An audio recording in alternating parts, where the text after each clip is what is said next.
The Elder Scrolls series has always been about the freedom of choice.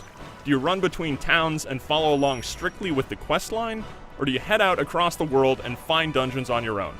Or do you hunt down innocent rabbits and scream at them until they turn into ice cubes? It's up to you, really. You can dual-wield spells if you wish, or focus more on fighting with physical weapons to sometimes execute enemies in brutal fashion. On top of that, you can gain access to another tier of abilities called Dragon Shouts. As revealed on Game Trailers TV, you'll get a number of different ways to knock out enemies and help yourself survive. These shouts can be learned by finding word walls, which are hidden throughout the world, and are sometimes protected by powerful enemies. Learning the words and collecting souls from fallen dragons lets you do things like shout frost at everything from powerful dungeon foes to angry bears. The shout is capable of affecting multiple enemies in one hit, and if it does hit, it knocks them over and incapacitates them. Another shout actually lets you call down a dragon to help out in a fight.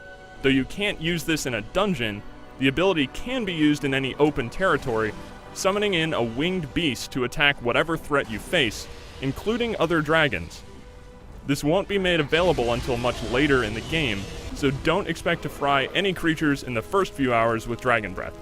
With plenty of other effects, like speeding up weapon swing speed and resurrecting chickens, it seems like there'll be no shortage of ways to play. With gorgeous visuals, an open gameplay structure, and what seems to be a huge amount of content, Skyrim is one of the most exciting games of 2011 and will be available to play on November 11th. For more on The Elder Scrolls V Skyrim, head over to IGN.com.